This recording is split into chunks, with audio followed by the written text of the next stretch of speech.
Dans le prolongement de la fête de Noël, on nous propose ce matin la fête de la Sainte Famille. Jésus, Marie, Joseph. Ce qui m'a frappé cette année dans la fête de la Sainte Famille, vous savez, il y a des fêtes, là en Noël, on a toujours les mêmes textes. Au jour de l'an, on a toujours les mêmes textes. Pas vrai pour la Sainte Famille. La Sainte Famille, on a 3 choix de textes.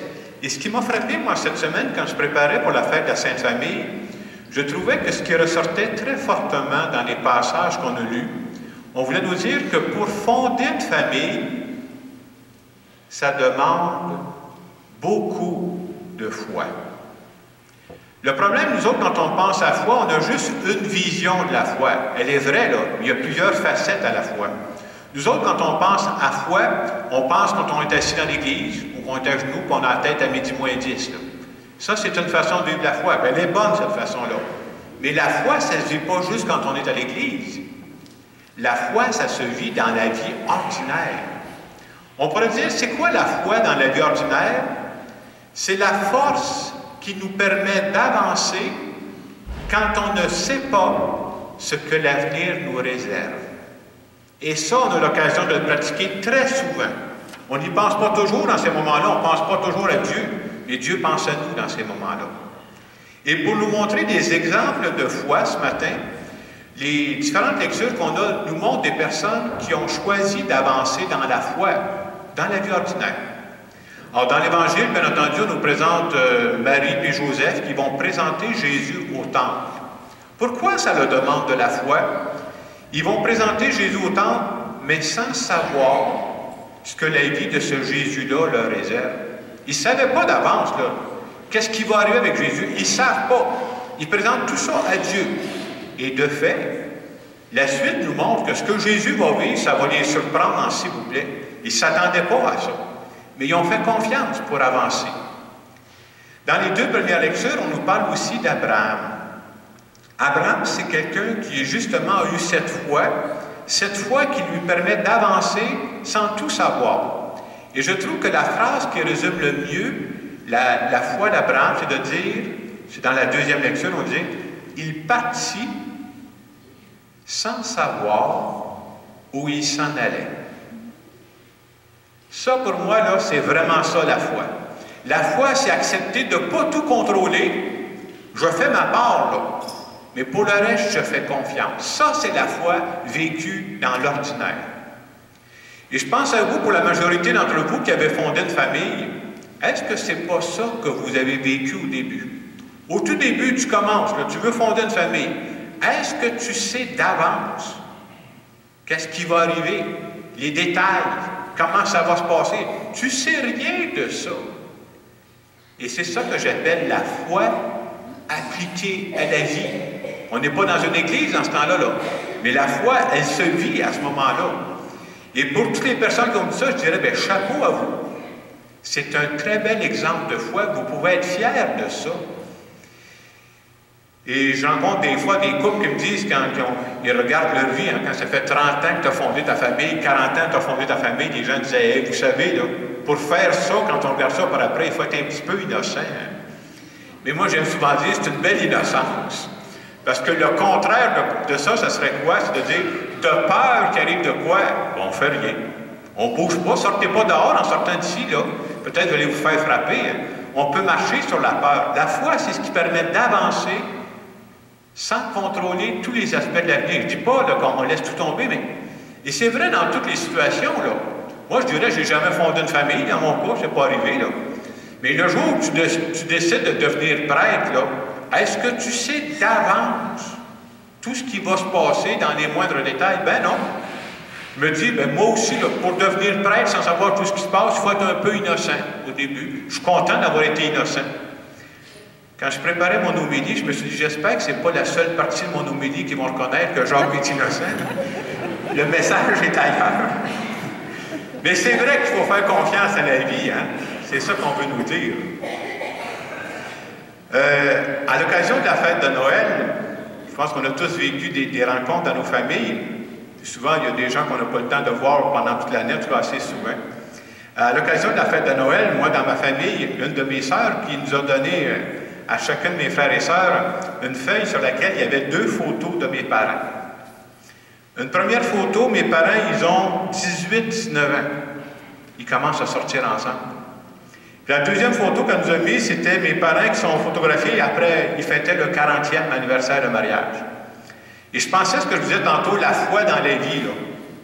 Moi, je me suis dit, entre les 2 photos, là, entre 18-19 ans, puis après ça, le 40e anniversaire de ton mariage, il s'en passe-tu de l'eau sous les ponts? Hein? Hey!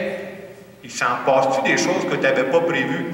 Et quand je regardais les 2 jeunes tourtereaux, 18-19 ans, de gang énervé, là, il n'y avait aucune idée de ce qui arriverait dans le moindre détail.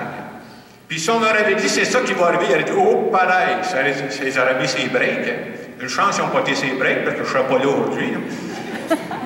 Mais en même temps, ce que je vous dis, c'est vrai. Hein? Qu'est-ce qu'ils ont fait? Ils ont avancé au fur et à mesure. C'est comme ça qu'ils ont bâti l'histoire de la famille. Est-ce qu'il y a eu des imprévus? Ben oui, il y a eu des imprévus. Mais c'est un peu comme ça hein, qu'on avance. Et ce que je compte pour ma famille, c'est pas vrai pour les vôtres, votre famille, là. C'est de même que ça se passe. Hein. Et la fête de la Sainte Famille, qu'est-ce qu'elle vient nous dire? C'est beau de croire à la présence de Dieu, même quand ça ne se passe pas comme nous autres on avait prévu. C'est ça la foi aussi. La foi, c'est pas de dire, ben Dieu, tu vas réaliser mon plan, là. Même si ça ne se passe pas comme j'ai prévu, je crois que tu vas être présent là-dedans. Donc, vous voyez, la fête de la Sainte Famille, c'est pas juste pour nous rappeler Jésus, Marie, Joseph. Oui, c'est un bel exemple pour nous, mais c'est pour nous parler de nos familles à nous. Puis Marie, Joseph, ils ont été, vous aussi, ils ont fait face à des imprévus. Vous n'êtes pas obligé de me répondre, mais si je vous demandais, là, est-ce que présentement, dans votre famille, là, vous avez quelques années de vécu, est-ce que ça s'est passé exactement comme vous aviez prévu au point de départ?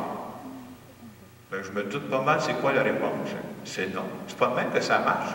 Puis il y a toutes sortes de situations qui arrivent, là. Quelqu'un pourrait dire, moi, je n'avais pas prévu, par exemple, que mon gars lâche à l'école si tôt. À quoi qu'il a lâché l'école si tôt, ça en est des problèmes, il s'est ramassé dans la drogue, puis ça en est des suites. Ça en est des imprévus. Il faut composer avec ça. Quelqu'un pourrait même dire, puis je rencontre ça assez souvent, c'est une grande tristesse. Je n'avais pas prévu qu'un jour, un de mes enfants tombe gravement malade et qu'un de mes enfants meurt avant moi. Y a-t-il un couple qui a déjà prévu ça dans sa vie? C'est pas possible, hein? Je vais vous dire que ça arrive, ça, cette affaire-là. Combien de parents m'ont dit, moi, je n'avais pas prévu que mon gars, ou le couple de mon gars, ou le couple de ma fille se séparait si vite que ça. Je pensais que ça allait bien ensemble. Hein? Non, je n'avais pas prévu ça. Mais quand ça arrive, c'est là qu'on fait face aux imprévus, puis qu'on croit que Dieu nous accompagne. Avoir la foi, c'est croire qu'on est accompagné dans tous ces épisodes-là. Et j'aimerais ajouter qu'il ne faut pas avoir la foi juste pour ce qui s'est passé dans le passé, il faut avoir la foi pour l'avenir. Le danger, vous remarquez que quand on avance dans la vie, le danger, on devient plus, on a de la misère à faire confiance. Quand on est jeune, on dirait qu'on ne se pose pas trop de questions, on avance. Là, vous les connaissez, les membres de vos familles, vous connaissez vos enfants, vous connaissez vos petits-enfants. Puis là, on connaît leurs forces et leurs faiblesses. Donc, qu'est-ce qui va arriver dans l'avenir?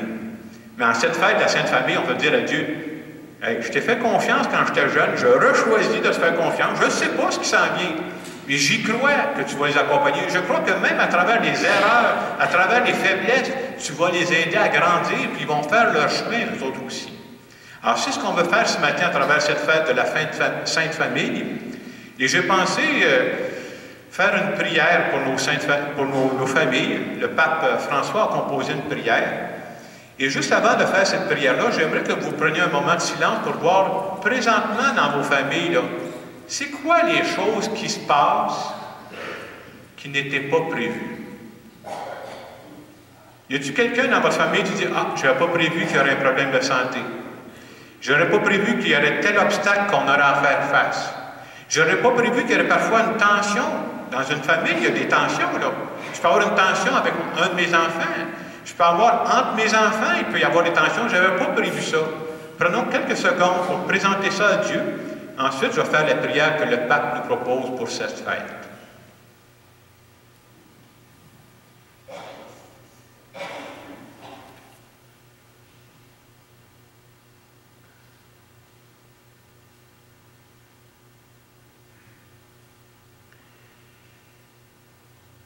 Jésus, Marie et Joseph, en vous, nous contemplons la splendeur de l'amour vrai. En toute confiance, nous nous adressons à vous. Sainte Famille de Nazareth, fais aussi de nos familles un lieu de communion et de petites églises domestiques. Sainte Famille de Nazareth, que plus jamais il y ait dans les familles des scènes de violence, d'isolement et de division. Que celui qui a été blessé soit bientôt consolé et guéri. Sainte Famille de Nazareth, fais prendre conscience à tous du caractère sacré et inviolable de la famille, de sa beauté dans le projet de Dieu. Jésus, Marie et Joseph, écoutez, exaucez notre prière. Amen.